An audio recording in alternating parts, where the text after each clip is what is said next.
नमस्कार मित्रांनो, कॅप या प्रोसेसबद्दल आपण या व्हिडिओमध्ये पाहणार आहोत। कशा पद्धतीने मेरिट लिस्ट लागल्यानंतर आता आपण या ॲडमिशन प्रोसेसला सामोरं जाणार आहोत ही प्रोसेस आहे।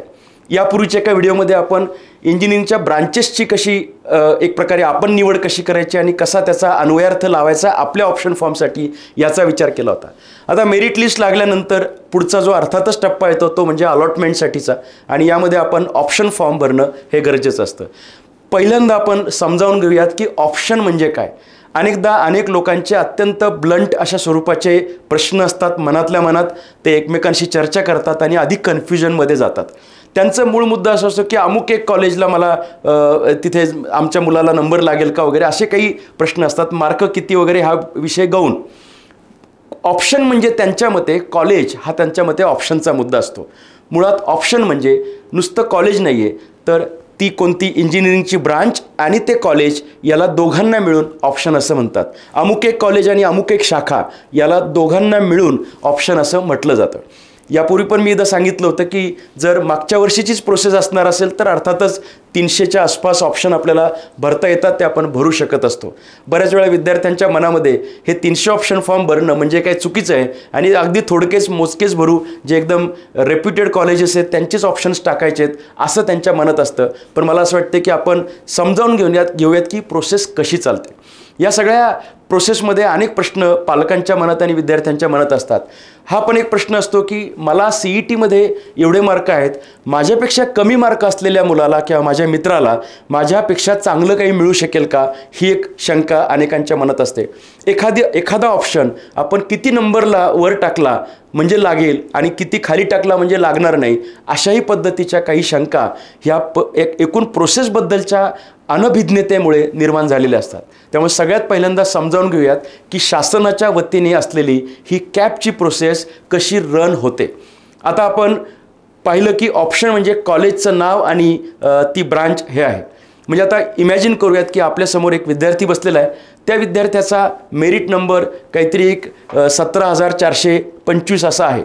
मी एका रीलमध्ये पण याचा उल्लेख केला होता की हा जो स्टेट मेरिट लिस्ट नंबर आहे हा आपल्याशी काही देणं घेणं नाही आहे। अनेक जण तुम्हाला त्यात घाबरवतील, परंतु आपण मात्र कॅटेगरीमध्ये आपल्या रिजनमध्ये आपला कितवा नंबर आहे हे पाहणं गरजेचं असतं।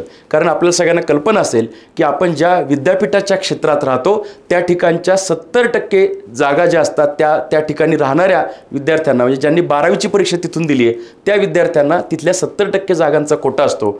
आणि विद्यापीठ क्षेत्राच्या पलीकडे जर आपण जाणार असू तर आपण 30% जागांमधनं आपण जात असतो आणि त्यामुळे तिथे जरा मेरिट हे टफ असतं। त्यामुळे आपण स्टेट मेरिट लिस्ट नंबरचा जास्त विचार करायचा नाही आहे, आपण मूळ विचार करायचा आहे की माझी कॅटेगरी जी आहे त्या कॅटेगरीत मला कॉम्पिटिशन कोणाची आहे।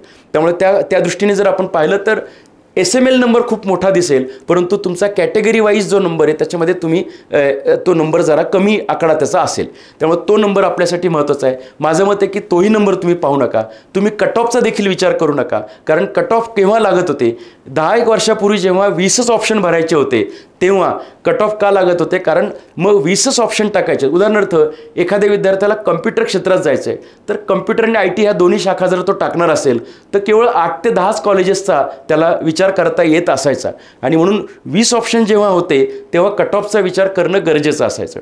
म्हणजे आता नेमकं की उदाहरणार्थ एखाद्याला 95 मार्क पडलेत तर आपण एक गाईडलाईन जी म्हणतो की 95 पडलेत आत्ता, म्हणजे मागच्या वर्षी 93 आणि 97 अशा, म्हणजे 2 पावलं मागे आणि 2 पावलं पुढे जर आपण गेलो तर 93 ते 97च्या दरम्यान मागच्या वर्षी काय कट ऑफ शेवटच्या ॲडमिशन झालं होतं, म्हणजे कट ऑफ काय होता याचा विचार करून जर 20 ऑप्शन टाकले तर जमेल, अशी परिस्थिती जेव्हा 20 ऑप्शन्स होते तेव्हा होती।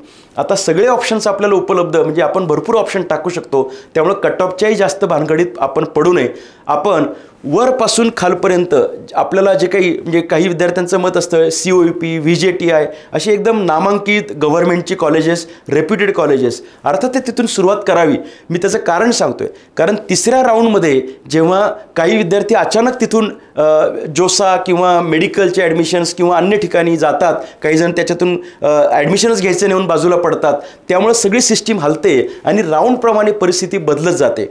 मला असं वाटते की आपण अगदी वरपासून खालपर्यंत जायला हरकत नाही आहे. त्यामुळे जास्तीत जास्त ऑप्शन टाकणं हे जास्त महत्त्वाचं असतं असं आमचं म्हणणं आहे. आता याच्यामध्ये आपण लक्षात घेऊयात की ॲडमिशन प्रोसेस चालते कशी. आता हा समोर जो बसलेला विद्यार्थी आहे त्याचा नंबर समजा जो काही 17,425 आहे, तर याचा अर्थ असा होतो की तो मेरिटमध्ये इतक्या खाली आहे, म्हणजे त्याच्यावरती एवढे विद्यार्थी आहेत. म्हणजे आता ॲडमिशन प्रोसेस कुठनं चालू होणार, मेरिट नंबर 1 पासून चालू होणार. आता त्याचा ऑप्शन फॉर्म जेव्हा भरायचा आहे तेव्हा त्याने काय केलं पाहिजे, त्याने सगळा तो अभ्यास पूर्ण केला पाहिजे की आता मला कोणती शाखा घ्यायची आहे, मला कॉलेज महत्त्वाचं आहे का शाखा महत्त्वाची आहे, का कॉम्बिनेशन केलेलं चालणार आहे, का ह्या शाखेला अल्टरनेटिव्ह शाखा म्हणजे कॉम्प्युटरला IT पण चालेल, AI/ML चालेल, इलेक्ट्रॉनिक्सला ENTC चालेल, इंडस्ट्रियल इलेक्ट्रॉनिक्स चालेल, मेकॅनिकलला ऑटोमोबाईल चालेल, प्रोडक्शन चालेल. अशा हिशोबाने तो काय करणार आहे, तो त्याचा आता सिक्वेन्स मनातल्या मनात ठरवेल. आता त्याने काय करावं तर डायरेक्ट ऑनलाईन कॉम्प्युटरवरती जाऊन ऑप्शन फॉर्म भरण्यापेक्षा कागदावरती त्याने तो भरला पाहिजे.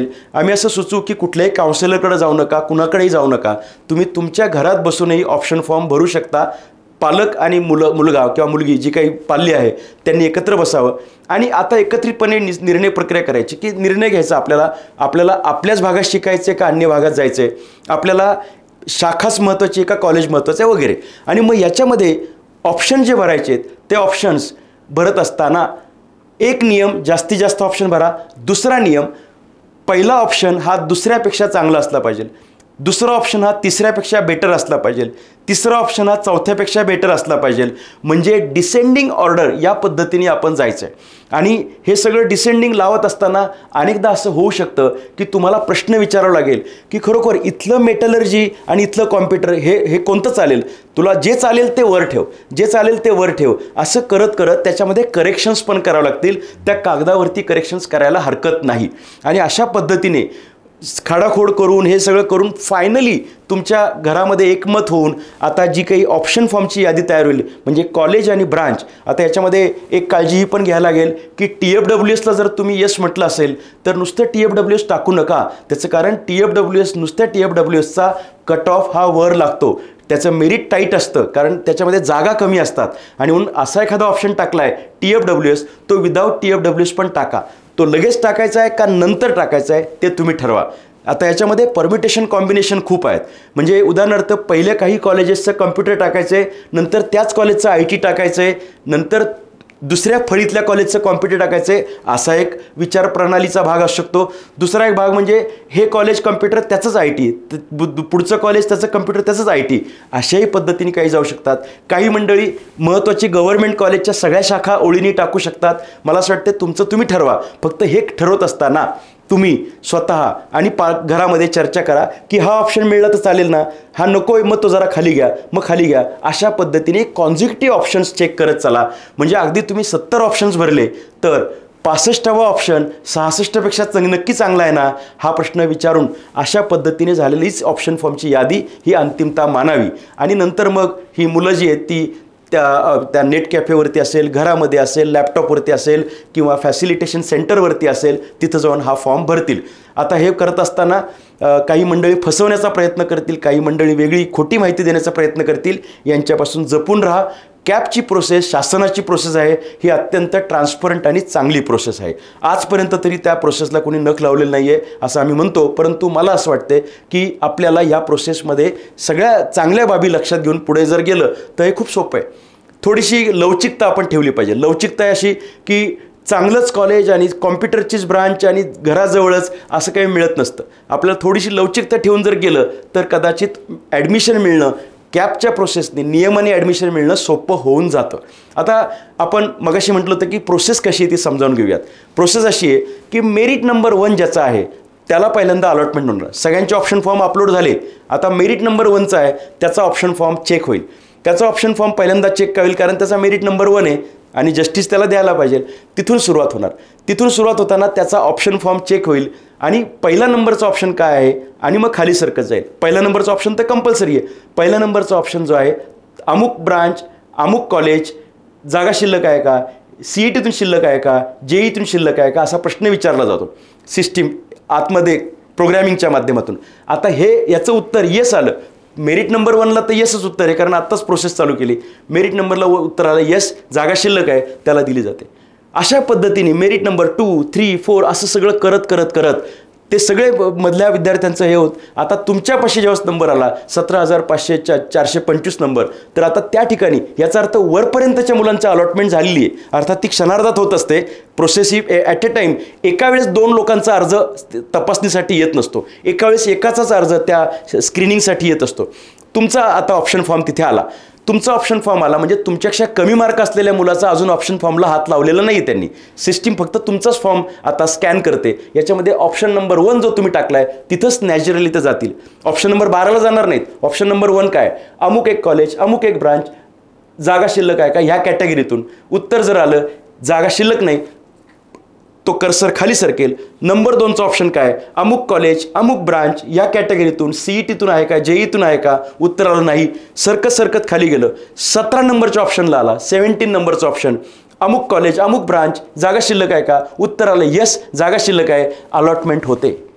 म्हणजे आता पहिले 16 नंबरच्या ठिकाणी तुला का नाही मिळालं कॉलेज अलॉटमेंट, त्याचं कारण आहे की पहिल्या 16 ठिकाणी तू मागितलं होतंस परंतु जागा शिल्लक नव्हती, त्यामुळे अलॉटमेंट झाली नाही. 17 नंबरचं का मिळालं, तू मागितलं होतंस आणि जागा शिल्लक होती म्हणून मिळालं. 18 नंबरचं का नाही मिळालं, त्याचं कारण तुला 17 नंबरचं दिलेलं आहे, प्रत्येकाला एकच अलॉटमेंट होते. अशा पद्धतीने अलॉटमेंट होते. आता ही अलॉटमेंट जी होईल त्याच्यावरती तुमच्याकडे मार्ग आहे की जर ते हवं असेल तर तुम्ही जाऊन प्रवेश घेऊ शकता, जर ते नको असेल तर तुम्ही पुढच्या राऊंडला जाऊ शकता. आता पुढच्या राऊंडला जेव्हा तुम्ही जाता तेव्हा पुन्हा लक्षात ठेवा की आपल्याला याच्यावरचं काय मिळणार असेल तर ते मिळालेलं आपण घेऊ शकतो. जेव्हा जेव्हा जे विद्यार्थी आवडीचं आणि जे पाहिजे ते मिळतं तेव्हा ते ॲडमिशन घेतात. कॅपमधनं ही ॲडमिशन होत असते. जेव्हा त्यांना ते नको असतं तेव्हा ते पुढच्या राऊंडला जातात.